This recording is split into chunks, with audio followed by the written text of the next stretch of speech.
কি গো, সারাদিন শুধু কাজ আর কাজ, কাজ ছাড়া আর পৃথিবীর কিছুই বোঝো না? হে ভগবান, এত কাজ করেও যদি বাড়ির ছাদটা ফেলতে পারতে। ওদিকে তো মা সময় হয় না বলে কতদিন হয়ে গেল কোথাও ঘুরতে যাওয়া হলো না। হুম, তোমার কথা মতো ঘুরতে বেরোলে আমার চাকরিটা কবেই উড়ে যেত। ওদিকে ঘুরে আমার নামে বিড়বিড় করে কি বলছো শুনি? না না, ও কিছু না। তুমি তো জানো আমার কাজটাই এমন। ব্যাংকার মানুষ, ছুটি পাওয়া খুব মুশকিল। তবে চিন্তা করো না, বেশ কটা ছুটি জমে রয়েছে। দেখি কাল ম্যানেজার সাহেবের সাথে কথা বলবো, উনি যদি কিছু একটা করে। যা করবে তাড়াতাড়ি করো, তাও কটা দিন এই ছাদপুটো ঘর থেকে একটু ছুটি পাওয়া যাবে। তা কোথায় যাওয়ার কথা ভাবছো তুমি? সমুদ্র তো অনেকবার গিয়েছি, এবার ভাবছি পুরুলিয়া বামনি ওয়াটার ফলসটা দেখে আসি। বাহ বাহ, তবে তাই হোক।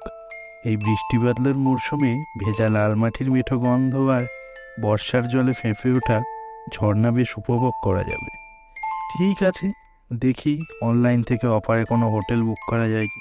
পরের দিন দুপুরের খাবার সেরে রকি ও ম্যানেজার সাহেব অফিসের পাশে চায়ের দোকানে চলে যায়। দুপুরে খাওয়া দাওয়ার পরে মহাদেবের হাতে চা না পেলে যেন জীবনটা শান্তি পায় না। হ্যাঁ স্যার, তা যা বলেছেন। আপনাকে একটা কথা বলবো ভাবছি। হ্যাঁ, বলো কি বলবে। আসলে স্যার, কদিনের জন্য যদি একটু ছুটি মঞ্জুর করতেন তাহলে খুব ভালো হতো। আর বলবেন না স্যার, বাড়িতে থাকতে থাকতে গিন্নি খেপে উঠেছে। কয়দিনের জন্য যদি না ঘুরিয়ে আনি তাহলে আমার আর রক্ষে নেই। তা ঠিক আছে, এমনিতে তোমার কিছু ছুটি বাকি আছে, তা কোথায় যাবে বলে ঠিক করেছো? আসলে প্রিয়া নাকি ওর দাদার মুখ থেকে বামনি ওয়াটারফলসের কথা শুনেছে। জায়গাটাও নাকি বেশ ভালো, আর প্রিয়া ওখানেই যাওয়ার জেদ ধরেছে। বামনি ওয়াটারফলস? মানে তুমি পুরুলিয়ার বামনি ওয়াটারফলসের কথা বলছো? ঠিক বলেছেন। আপনি গিয়েছিলেন ওখানে? না না, যায়নি।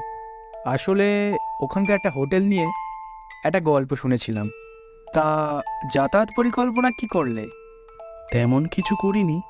কাল অনলাইনে কিছু হোটেল দেখছিলাম, তার মধ্যে কুবের রেসিডেন্সিটা বেশ ভালো এবং সস্তা। পুরুলিয়ার কুবের রেসিডেন্সি? স্যার কি কিছু চিন্তা করছেন? কোনো সমস্যা আছে ওখানে? হ্যাঁ, কি যেন বলছিলে? স্যার, পুরুলিয়ার কুবের রেসিডেন্সি। ঠিক আছে, যাও ঘুরে এসো। নামটা শোনার পর থেকেই ম্যানেজার সাহেব কোথায় যেন হারিয়ে যেতে লাগলো। এরপর রকি অনেকবার চেষ্টা করলেও ম্যানেজার সাহেব আর কোনো উত্তর দেননি। রাতেই রকি ফোন করে কুবের রেসিডেন্সিতে তাদের যাওয়ার কথা জানিয়ে দেয়। পরের দিন সকালে রকি ও প্রিয়া ট্রেনে করে পুরুলিয়ার বামনি ওয়াটারফলসের উদ্দেশ্যে বেরিয়ে পড়ে। তারা যখন পুরুলিয়া পৌঁছায় তখন বিকেল হয়ে গেছে।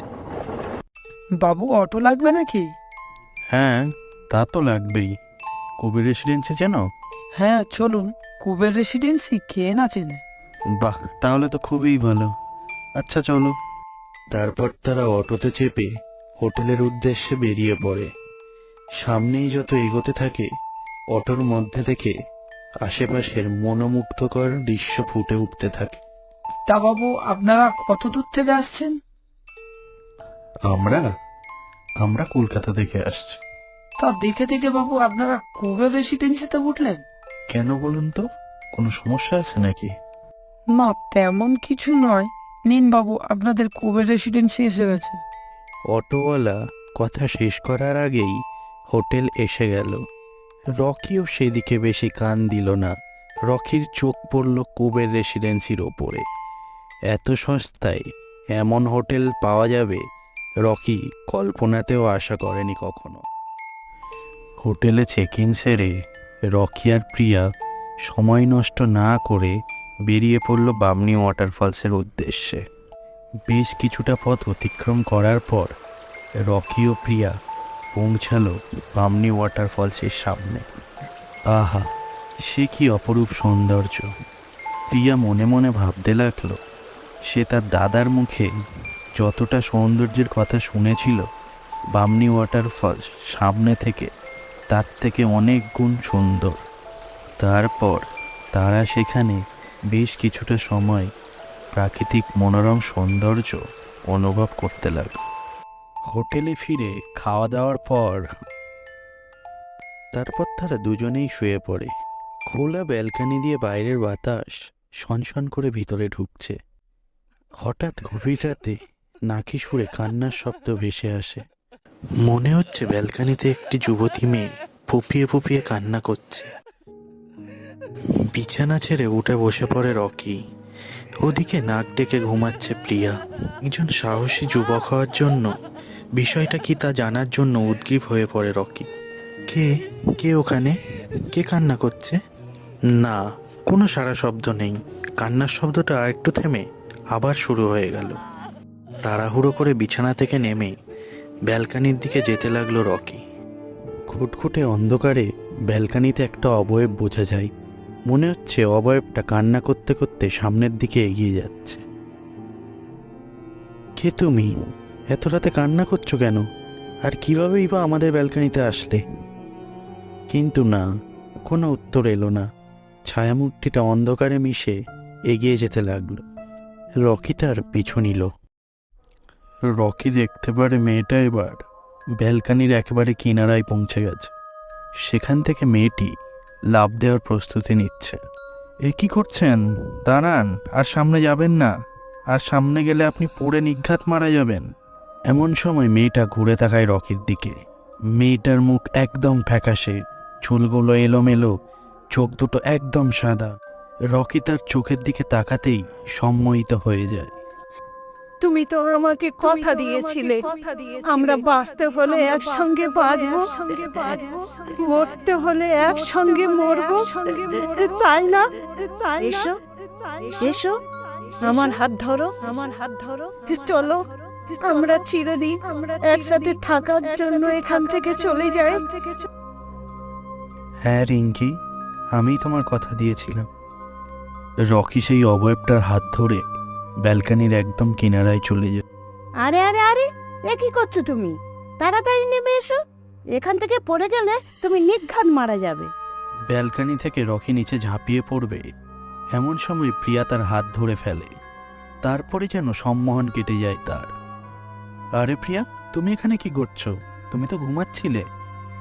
হঠাৎ আমার ঘুম ভেঙে যায়, তারপর পাশে দেখি তুমি নেই।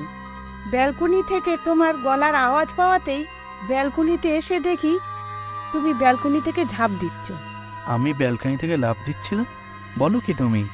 আমি তো হঠাৎ কিছু একটা কথা ভেবে রকি প্রিয়াকে সব ঘটনা জানালো না। ততক্ষণে সকাল হয়ে গেছে। তারা দুজনে হোটেল থেকে বাইরে বেরোতেই অবাক হয়ে যায়। তারা দেখেন ম্যানেজার সাহেব সেখানে উপস্থিত হয়েছেন। স্যার, এত সকালে আপনি এখানে? আমি রাতের ট্রেনে এখানে এসেছি। রকি, তুমি ঠিক আছো? সেদিন তুমি যখন বললে তুমি পুরুলিয়ার কবি রেসিডেন্সিতে আসছো, নামটা শোনার পর থেকে আমার মনটা কেমন খচখচ করছিল, কিন্তু কিছুতেই মনে করতে পারছিলাম না এই নামটার সাথে আমার একটা অতীতের স্মৃতি জড়িয়ে আছে। স্মৃতি মানে? একটু যদি খুলে বলতেন ভালো হতো। আমার দাদা যখন এখানে বেড়াতে এসেছিল তখন এখানকার অনেকেই নিষেধ করেছিল এই হোটেলে যেন না ওঠে, কারণ এই হোটেলে নাকি অলৌকিক ঘটনা ঘটত। হোটেলের কোনো না কোনো পুরুষ ব্যালকনি দিয়ে ঝাঁপ দিয়ে আত্মহত্যা করত, কিন্তু আমার দাদা বিষয়টা বিশেষ পাত্তা দেয়নি, যার ফলে হোটেলে ওঠার দিন রাতে আমার দাদার ব্যালকনি থেকে পড়ে মৃত্যু হয়। কি সর্বনাশা কথা! তাকে কে মেরেছিল? নাকি সে সত্যি সত্যি আত্মহত্যা করেছিল?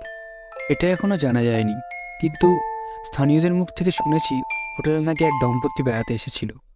তাদের মধ্যে কিছু ঝগড়ার সৃষ্টি হয়, আর সেই কারণেই ঠেলাঠেলির মধ্যে লোকটি তার স্ত্রীকে ব্যালকনি দিয়ে ধাক্কা দিয়ে নিচে ফেলে দেয়। কিন্তু তারপর থেকেই বিপর্যয় নেমে আসে। এরপর প্রতি অমাবস্যা রাতে কোনো পুরুষ এই হোটেলে থাকলে তাকে সম্মোহিত করে ব্যালকনিতে নিয়ে যায়, তারপর ধাক্কা দিয়ে নিচে ফেলে দিত। কালই ছিল অমাবস্যা। তোমার ভাগ্য ভালো, প্রিয়া তোমাকে বাঁচিয়েছে। সেই জন্য এই হোটেলে আর কেউ আসে না, তাই এত সস্তা। যত তাড়াতাড়ি পারো চেক আউট করে বেরিয়ে চলো। হোটেলটা যে অভিশপ্ত সেটা বুঝতে পারে রকি। মনে মনে ভাবে এবারের মতো খুব বাঁচা বেঁচে গেছি। তারপর ওই দিনই চেক আউট করে বাড়ির উদ্দেশ্যে বেরিয়ে পড়ে তারা।